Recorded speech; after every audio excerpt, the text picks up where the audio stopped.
Dalawang tanong lang po, Chair, para ngayong araw. Una po, I note that a huge chunk of the OVP's 2025 operations budget, 1.909 billion pesos, will be used for the delivery of socio-economic programs, such as one, medical and burial assistance program. This supplements other healthcare programs of the government to assist indigent individuals and families. For 2025, 771.445 million will be allocated for the program. Sa loob niyan, 600 million pesos for medical assistance and 171.445 million for burial assistance, which are, Madam Chair, very similar to the medical assistance to indigent or financially incapacitated patients program o MAIF-IP of the DOH. And DSWDs, Assistance for Individuals in Crisis Situations, or AICS. Pangalawa, disaster operations, which aims to provide relief goods to disaster-stricken areas not commonly reached by other agencies. Para doon, 101.644 million pesos.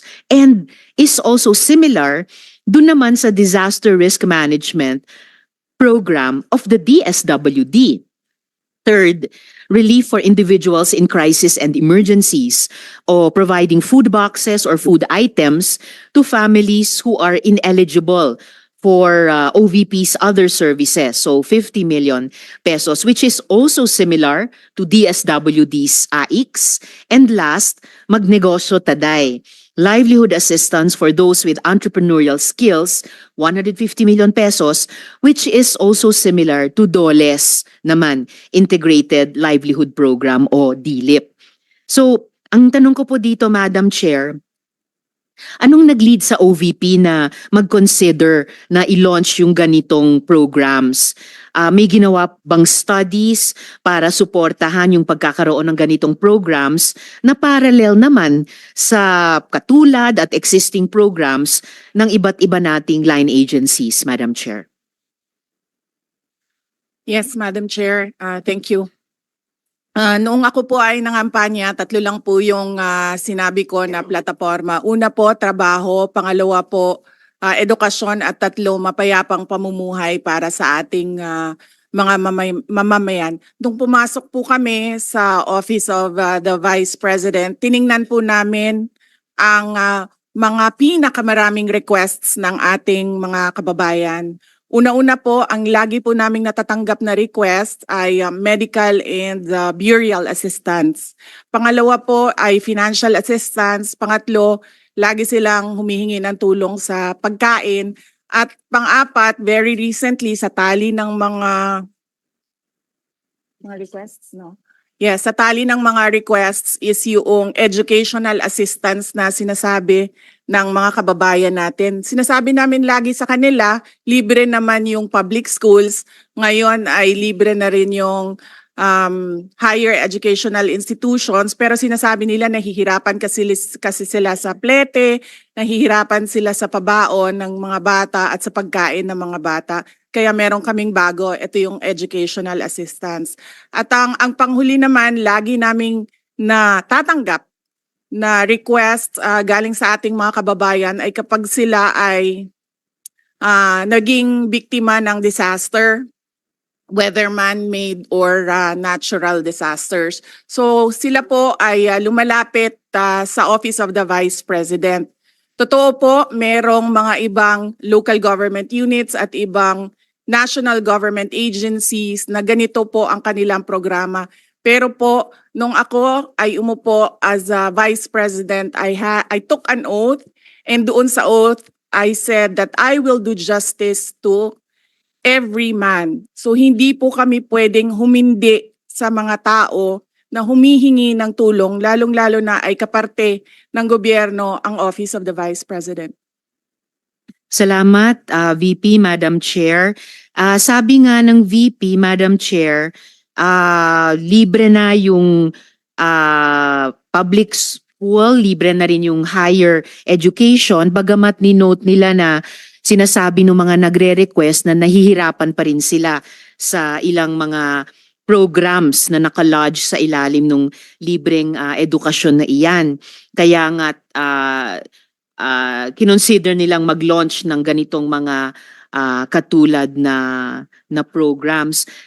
Iko-consider ba ng VP na i-lodge na lang yung mga budgets nitong mga programa dun na lang sa mga line agencies natin? Tapos mag-request na lang ang OVP ng allocation para in sync sa priorities ng executive department sa halip na magkaroon pa ng hiwalay pero magkatulad naman na programa, Madam Chair.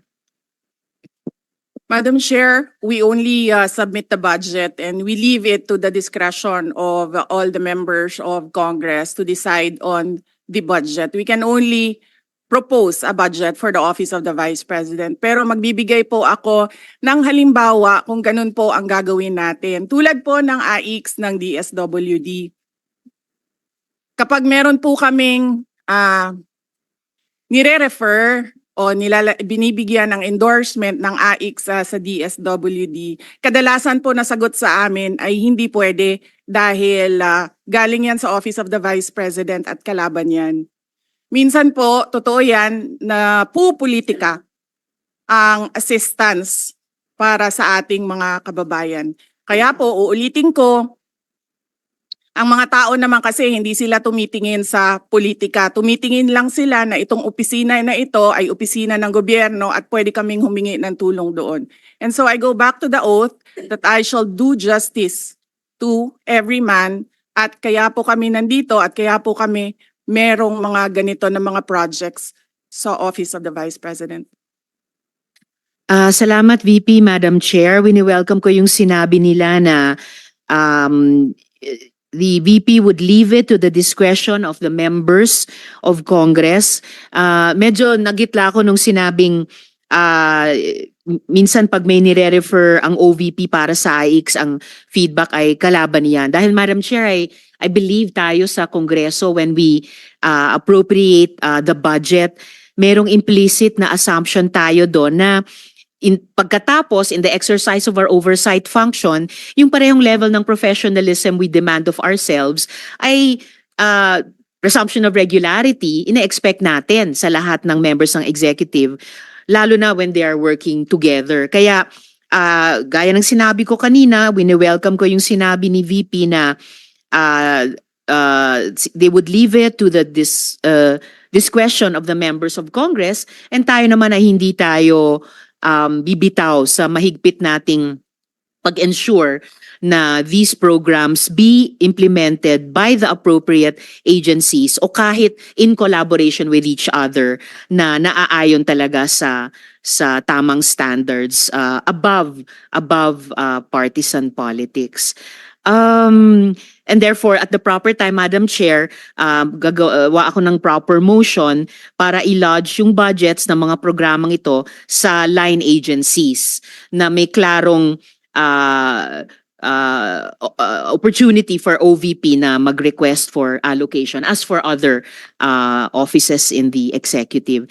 Yung huling tanong ko sa ngayon, Madam Chair, for 2025, one of the OVP's programs, Pagbabago Campaign, 1 Million Learners Entries, involves the provision of bags to 1 million learners in remote communities while initiating tree planting activities. This gets an appropriation of 100 million pesos. Part of this campaign is an allocation of 10 million pesos for the distribution of Isang Kaibigan books, a children's book authored by the VP. Pwede po bang sabihin ni VP sa atin